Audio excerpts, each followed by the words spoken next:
জামিনে মুক্তির দরখাস্ত মুখ করার সময় আইনজীবীরা প্রায় একটা শব্দ ইউজ করে থাকেন, বাক্য বলে থাকেন যে আসামিকে জামিনে মুক্ত করা হলে তিনি হারাবেন না, পলাবেন না। এইভাবে একটা বাক্য শুধুমাত্র বলা হয়ে থাকে। কিন্তু জামিনে মুক্তি পেলে আসামি যে হারাবে না, পলাবে না তার কোনো গ্রাউন্ডস বলা হয় না। এক্ষেত্রে আপনি গ্রাউন্ডস হিসেবে বলতে পারেন যে আসামি একটি নির্দিষ্ট এলাকার স্থায়ী অধিবাসী, সেখান থেকে এবং সেখানে তার ব্যবসা আছে, বাণিজ্য আছে, অথবা তার চাকরি আছে।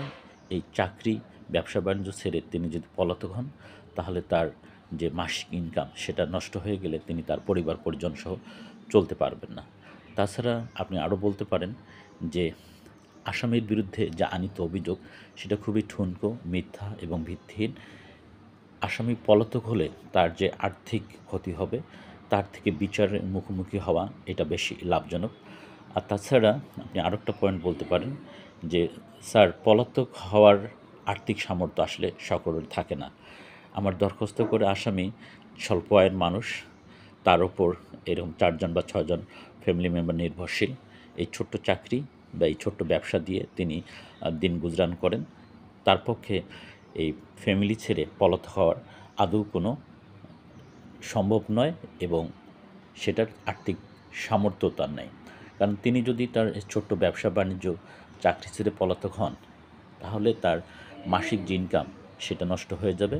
ফলে তার উপর নির্ভরশীল 8 বা 10 জন ফ্যামিলি মেম্বার না খেয়ে দিনাতিপাত করতে হবে। আর তাছাড়া তার এরকম আর্থিক কোনো সামর্থ্য নেই যার ফলে তিনি তার ফ্যামিলিকে ভিন্ন জায়গায় রেখে তিনি জীবন যাপন করতে পারেন। ফ্যামিলি ভিন্ন জায়গায় রেখে জীবনযাপন করার 2 জায়গায় খরচ মেনটেন করা তার পক্ষে সম্ভব না। তিনি স্বল্প আয়ের মানুষ। তাছাড়া তিনি বাংলাদেশের এরকম কোনো ধনাঢ্য ব্যক্তি নন বা ব্যবসায়ী নন বা রাজনৈতিক ব্যক্তিত্ব নন যিনি রাষ্ট্রীয় সম্পদ চুরি করেছেন, পাচার করেছেন, কানাডায় বেগমপাড়া করেছেন। তো স্যার, এটা মুখে বললেই হবে না যে আসামি পলাতক হওয়ার সম্ভাবনা আছে।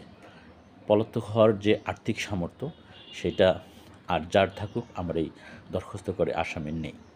তো এইভাবে আপনাকে জামিন মুক্তির দরখাস্তে এই পয়েন্টটা মুভ করতে হবে যে কেন এবং কিভাবে তার পক্ষে সম্ভব নয় পলাতক হওয়ার, এবং সেই পলাতক হওয়ার ক্ষেত্রে তার আর্থিক সামর্থ্যের বিষয়টা আপনাকে তুলে ধরতে হবে। তার ফ্যামিলি মেম্বার, তার ব্যবসা, তার চাকরি, এটা ছেড়ে তার পক্ষে যাওয়া যে আদৌ সম্ভব না, বরং পলাতক হওয়ার চেয়ে বিচারের মুখোমুখি হওয়া তার জন্য বেশি আর্থিক সাশ্রয়ের বিষয়।